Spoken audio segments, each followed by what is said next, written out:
in Stephenville, Texas, where we're happy to bring you this semester's Texan Debate. I'm Winston Dawson, your Master of Ceremonies for tonight's event. We welcome those in attendance tonight at the Clyde H. Wells Auditorium.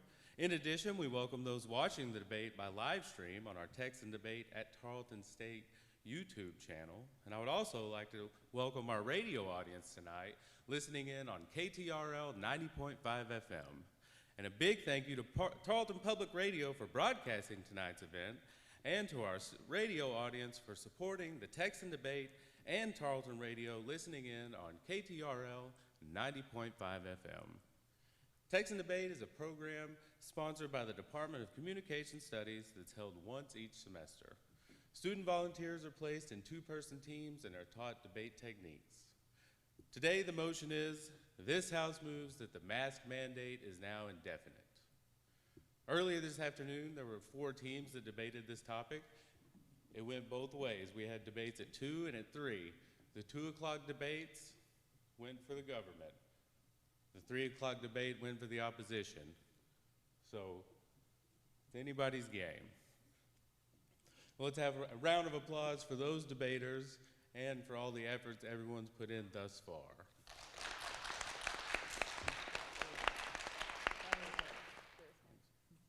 For the past 2 debates, we had added an expert panel to add substance to the debate, to look at the policy repercussions beyond just the results.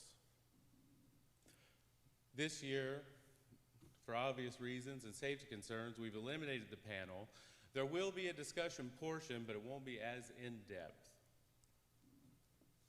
But we have added a new twist. For this debate, we're going to have you vote before the debate and after the debate. So we'll see if we changed anybody's minds.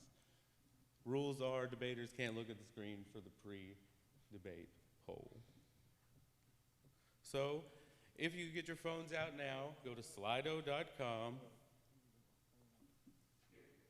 punch in the code. We'll give you about 90 seconds to look that up, get your vote in, and then we'll move along. We really want you to have an open mind. We want you to give the best arguments a chance. That doesn't mean you automatically have to flip-flop just to appease anyone, but if you're truly convinced, let us know about it.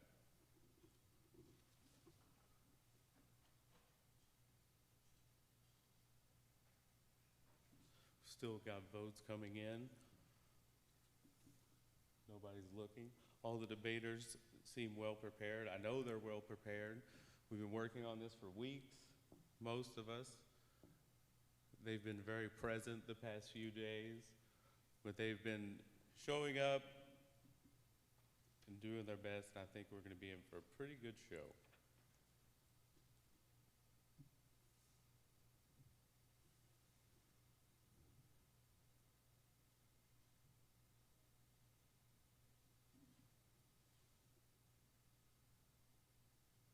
Votes are still rolling in.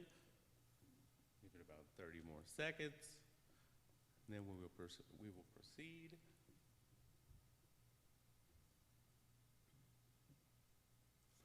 But before that, to avoid the dead air, while we're voting, I will let the members of government introduce themselves, followed by the members of opposition. My name is Michaela Dennis, and I'm the Prime Minister of Government. My name is Zamani Hopkins, and I'm a member of the government. My name is Kylie Cummings, and I'm the leader of opposition. My name is Will Bryant, and I am a member of opposition. Okay, so again, I encourage you to have an open mind, listen to the arguments, and decide who presented the best case. So at this time, I'm going to ask the Prime Minister to begin the debate.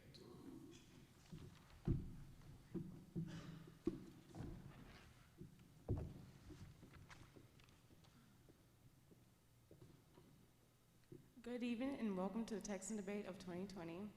My name is Michaela Dennis, and of course I am your Prime Minister of Government. We define mask as N95 mask or 3-layered mask, like 3 layers of surgical mask or a filtered mask with additional mask. We argue that everyone should wear a mask in public places. By public places, I mean indoor environments within the public. To start off with, the CDC states that N95 masks are better because of the sealment along the edges of the mask. That prevents 95% of airborne particles entering in with the mask. We do realize the supply of N95 masks are low, so we strongly advise everyone to wear 3 layers of mask until the supply of N95 masks increase. Recently, there has been a rise in mask usage. Conducted by the National Geographic was a poll based on if you wore a mask outside. The poll started back in July with 60% of 2,200 adults saying they wear a mask every time they step outside. As of October this month, that percentage has increased by 14%. Even with that small percentage, the number of deaths from July to now have plummeted. On July 26th alone, there was 1,200 deaths. The highest number of deaths in October were about 133. And my final evidence is July 14th. The New York Times released an article about 2 hairstylists with confirmed corona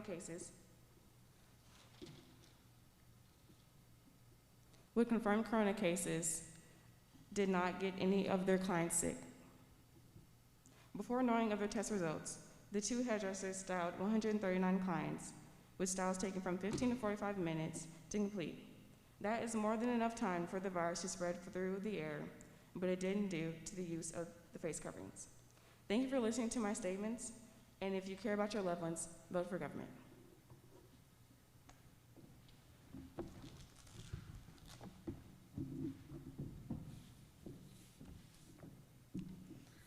Hello, and thank you for all taking the time out of your evening to come watch our great Texan debate. I'd like to thank you all for attending tonight, but most importantly, I'd like to thank my competitors for being here and being well prepared, and I'd like to thank my partner for helping me research my information. My name is Kylie Cummings, and I'm the leader of opposition.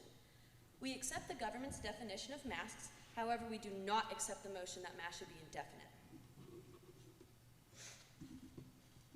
Masks that are worn in public are not medical grade. You normally see people wearing cloth masks, or as they said in their definition, surgical masks. However, surgical masks only protect against large particles and not the small particles that are released from coughing and sneezing like you do when you have coronavirus.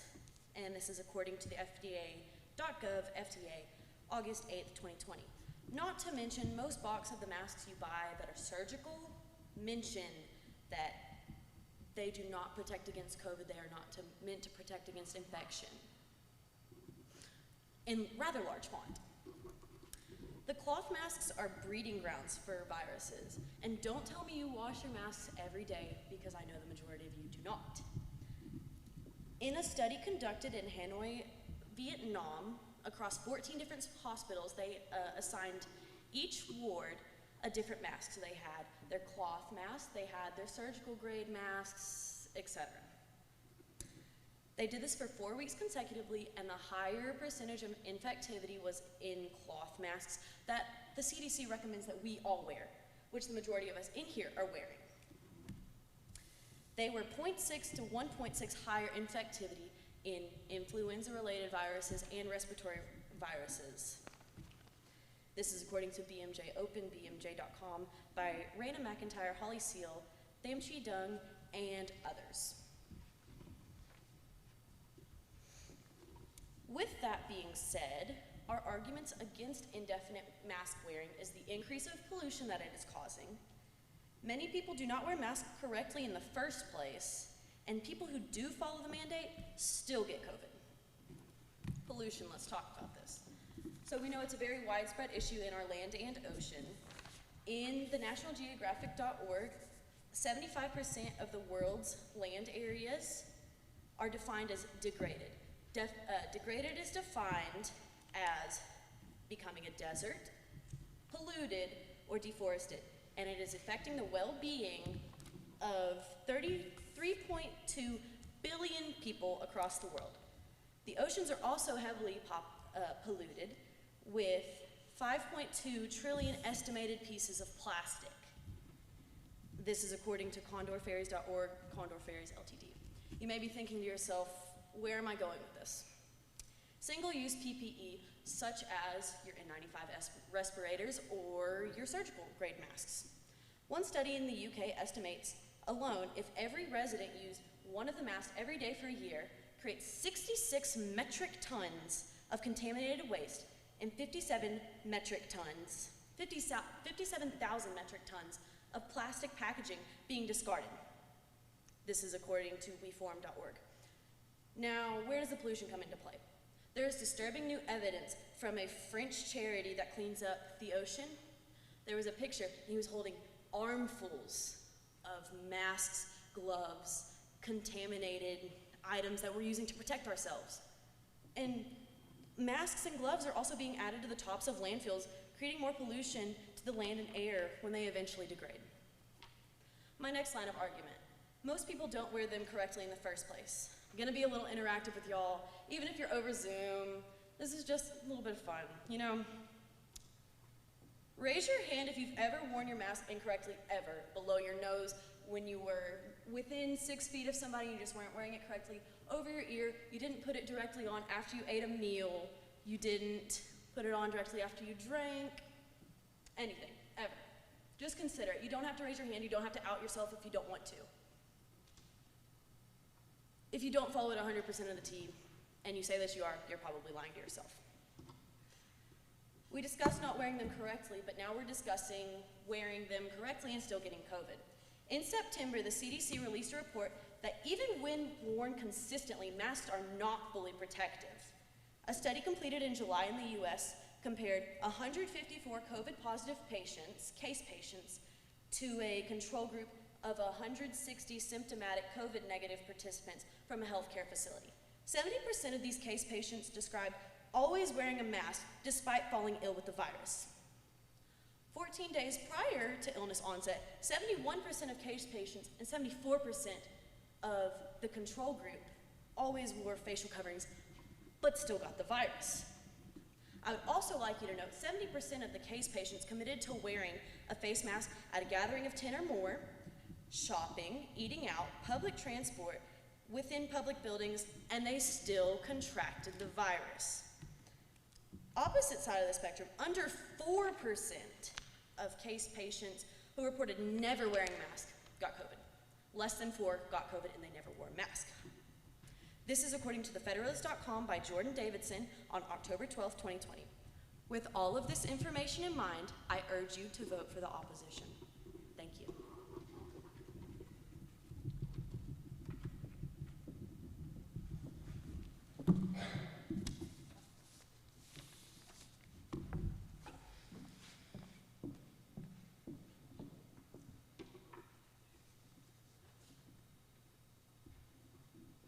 Good evening. Thank you for attending this debate this evening, whether you're over Zoom, over the radio, or in person right here, right now. My name again is Imani Hopkins, and I'm a member of the government. So to start with, I will be talking about my opponent's points. So for the health concerns about how the droplets are small enough to get inside, correct.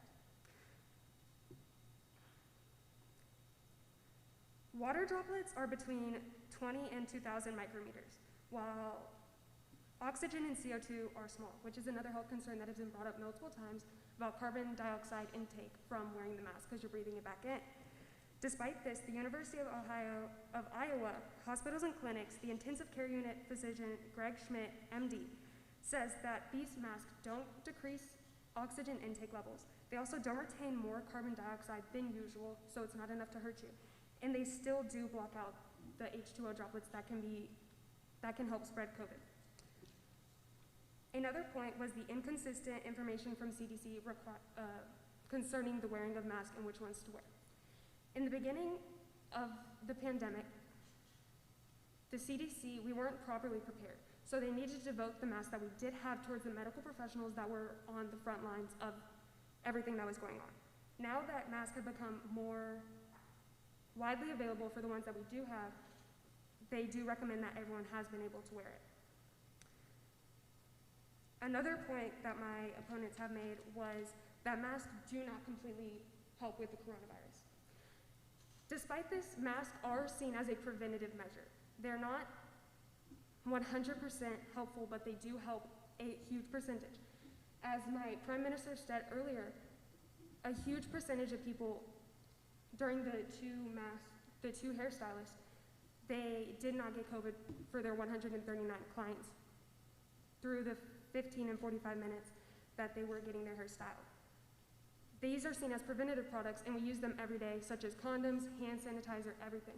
Just because they don't help 100% doesn't mean that they're not useful and that they aren't seen helpful to prevent against things that we don't want in our lives. To add another part, along with this motion, we will be helping with the more availability of masks so that everyone can have proper masks, and also the knowledge of wearing them properly. Because a lot of people are wearing masks, but then they're wearing them improperly, which still helps with the spread.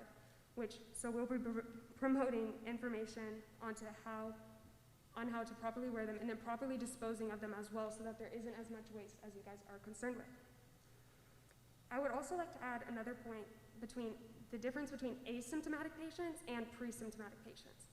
So according to David Arnoff, who is a part of the DID, or Division of Infectious Diseases, he defines asymptomatic as someone who tests positive for COVID and never shows symptoms. Not one cough, no sore throat, nothing.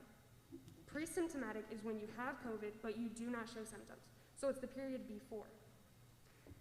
Now, there was a study in 15 states taken by the UCSF that showed that 53% of people who said that they were asymptomatic turned out to be pre-symptomatic. And during the pre-symptomatic period, you have a higher transmission rate than when you're actually symptomatic, because your transmission rate is higher between 1 or 2 days before your symptoms actually set in. Because of this, people are going out with no mask thinking that they don't have it or they're asymptomatic, when really they are pre-symptomatic, haven't showed symptoms yet, and are actually transmitting it at a higher rate. And then there was another study by the CDC that out of 31 patients, 22 ended up being pre-symptomatic while only 9 were asymptomatic. So most people are thinking and saying that they're asymptomatic when they're not.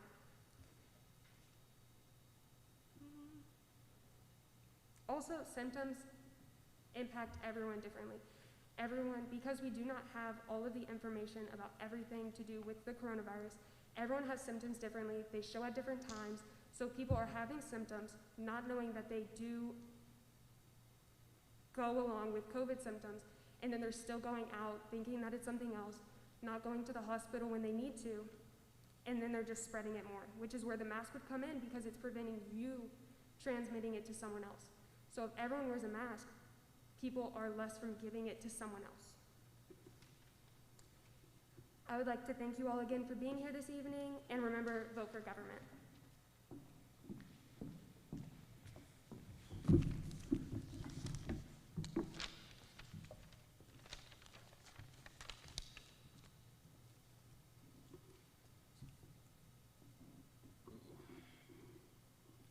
Good evening, everyone. I'd like to thank you all again for coming out tonight, as well as my opponents and my partner. My name is Will Bryant, and I am a member of opposition. Again, we are against the motion that masks should be indefinite. I'll be discussing mask efficiency, along with knowledge gaps and potential side effects when it comes to mandating the public to wear a mask.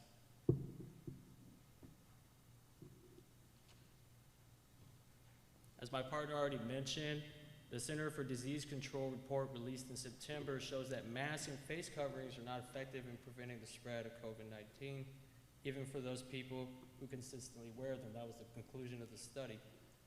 It compared 154 case patients who tested positive for COVID-19 to a control group of 160 participants from healthcare facilities who were symptomatic but tested negative. Over 70% of the case patients were contaminated with the virus and felt ill despite always wearing a mask. The study shows us that although compliance was high among the patients when it comes to wearing a mask, they still contracted the virus.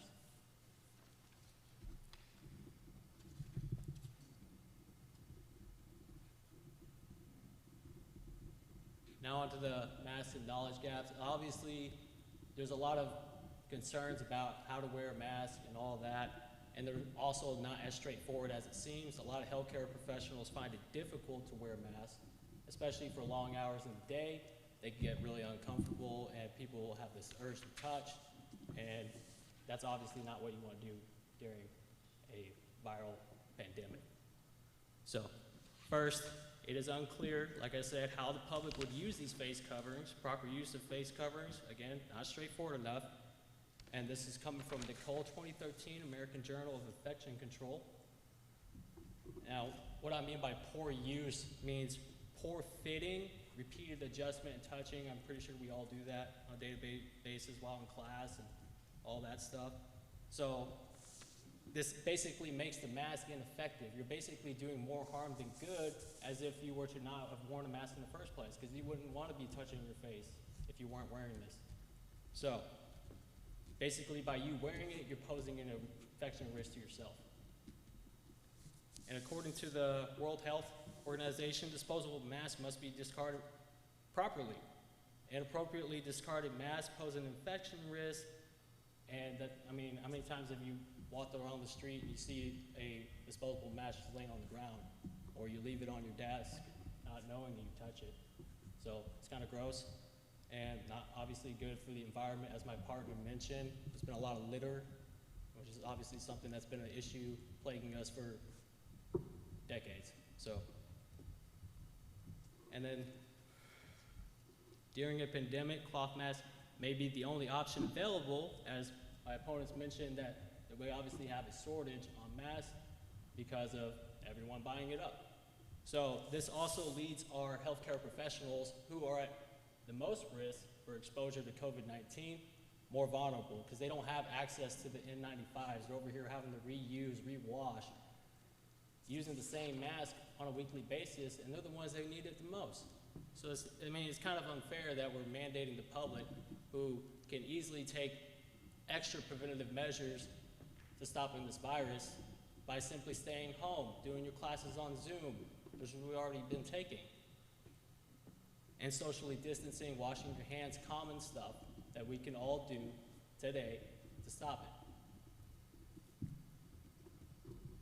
And in this article, the cloth mask use should not be mandated for healthcare workers, but some may choose them if there are no alternatives, which we've obviously seen. This is coming from McIntyre 2020, Emerging Infectious Diseases, as well as it also mentions that cloth masks should be used as a last resort. So, I mean, we're using the last resort right now. I mean, how does that prove to be effective?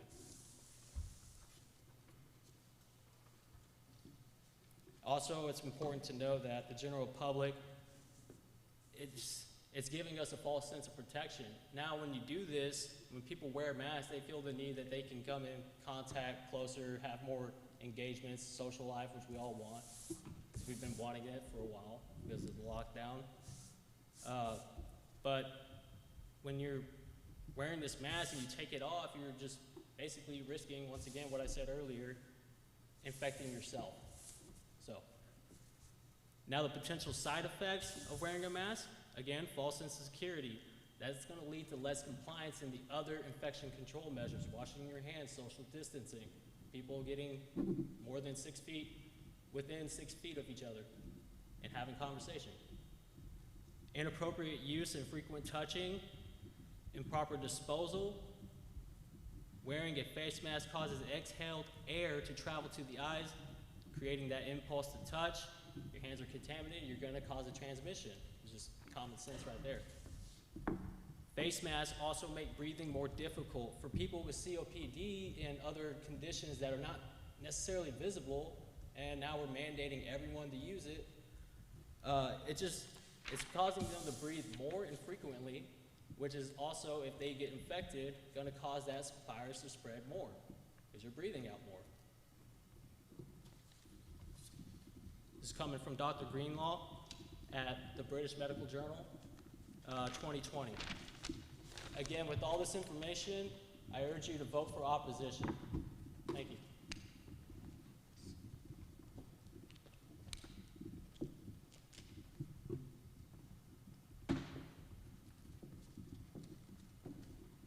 again all, I'm Kylie Cummings, Leader of Opposition. I would like to remind you we are against the mandate of the mask being indefinite. I really thought that it's a good idea that we propose, educating others. However, nobody's going to pay attention to that. Do you see, we still litter.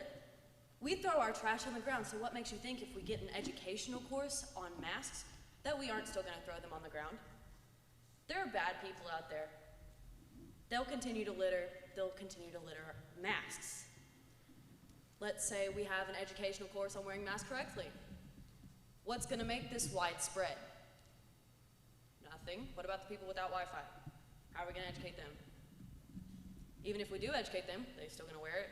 They're going to wear it correctly? I don't think so.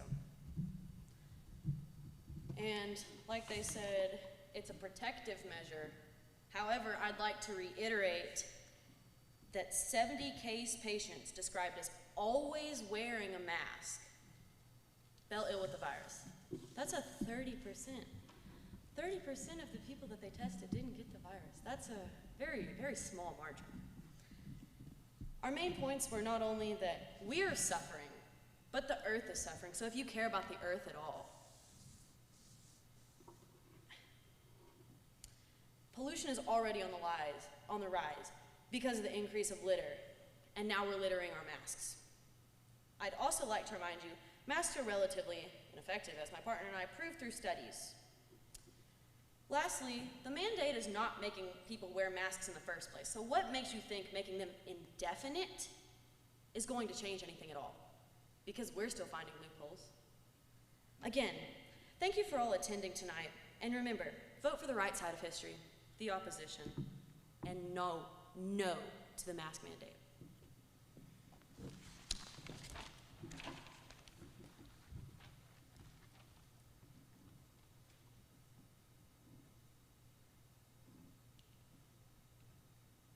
I would like to start off with a quote from John B. Gutierrez, a mathematical biologist at the University of Texas at San Antonio.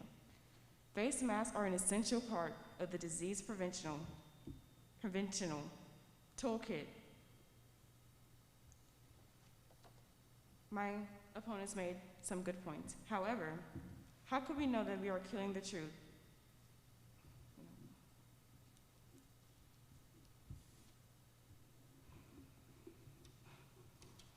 Healthcare professions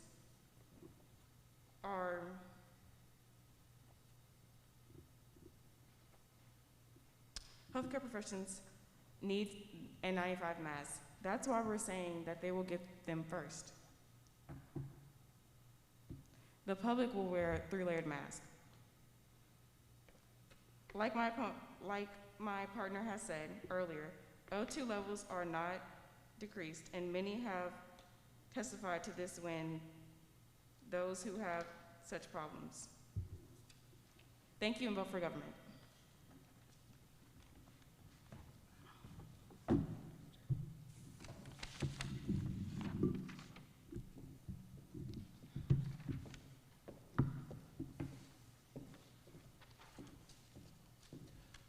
All right, at this time, I ask everybody to take your phones back out. We'll get the vote. Remember, vote for the best arguments. Maybe try to detach yourself from your preconceived notions. See if anybody was able to change your mind or at least present a compelling argument. So go to slido.com using your web browser, enter the code displayed on the screen, and record your vote once only, please. Don't keep changing it so we can move on. This will take just a minute. We'll get the results and we'll see who wins.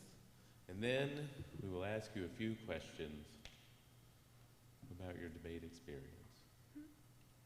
Sound good? Yeah. I hope so. It's gonna have to.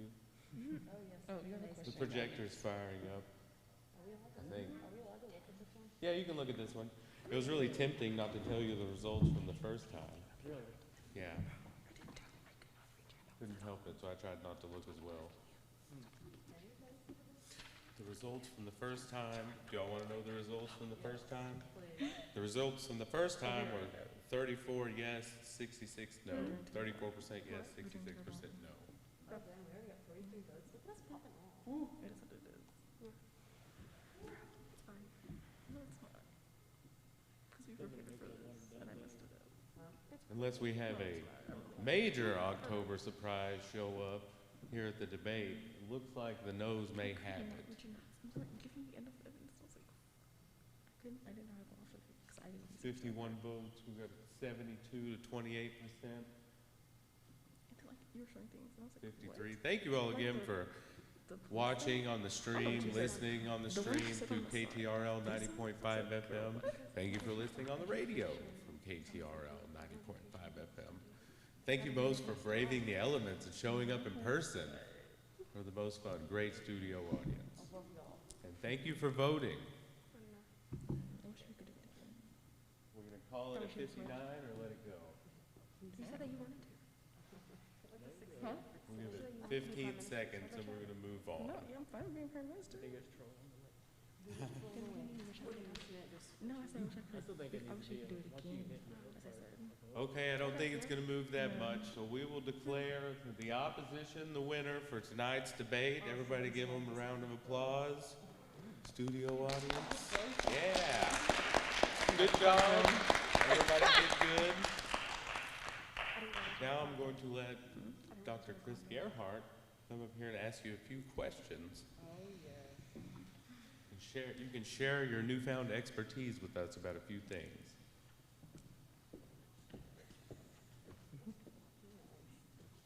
Thank you, Mr. Dawson. Thank you to our debaters up here for your participation today. I think that everybody did a great job, but I do want to approach you with some questions that you have not been prepared for, just to kind of test your agility here a little bit. So I'll start with the opposition, the government. So we know that these masks have become a very politically and ideologically divisive issue. It's even resulted in instances of violence of patrons of stores against store workers. Is this mandate going to do more social harm than it is going to do good?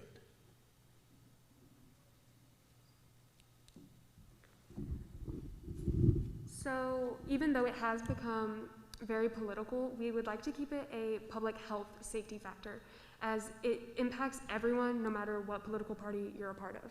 It should be there to prevent everyone in every possible way possible that we can at the moment with the information that we do know. Good job. Nice work. All right, now to the opposition. It sounds like you're proposing similar to another lockdown.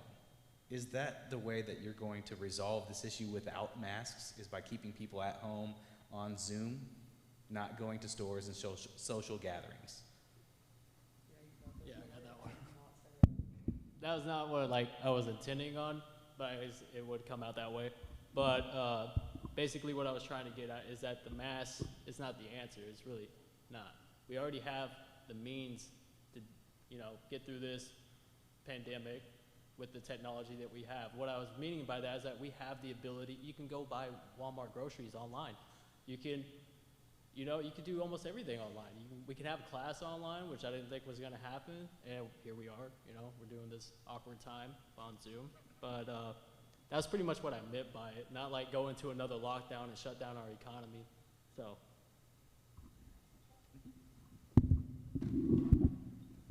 I am definitely against another lockdown. It is going to destroy our immune systems, especially coming upon flu season. So, would we really want 2 pandemics at once? I don't think so. I think what my partner has proposed here was a very valid. So, yeah, but definitely not another lockdown. All right, to the government. If a vaccine is developed, and we know that not all individuals in the state will take it, then should the mandate be ended?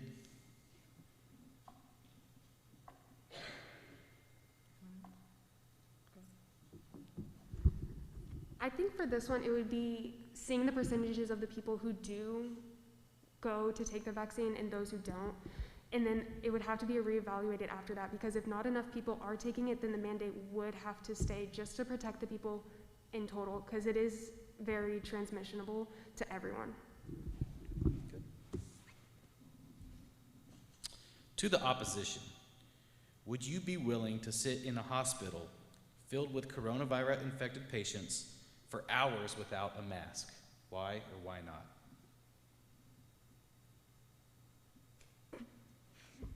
I'll take this one. So, ideally, I wouldn't want to be in a hospital at this time anyways, because I have no underlying health conditions that require me to do so. But if I were to choose, I would probably go in there with more than a mask, because the mask alone is not effective at stopping COVID. That's pretty much all I got. So my mother is actually a nurse and she does work in the hospital. So they do wear more than masks. They wear an incredible amount of protective gear, and they do isolate. So my mother's on the NICU floor. They do isolate the child into different areas to where you have to have multiple layers of PPE and more than just a mask. Thank you. All right, nice job to our debaters, thinking quick on their feet, coming up with some great responses to the questions on the fly. So thank you.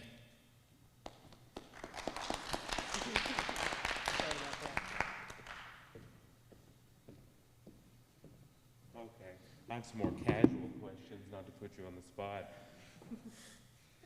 Did you learn anything about this situation that you didn't know before?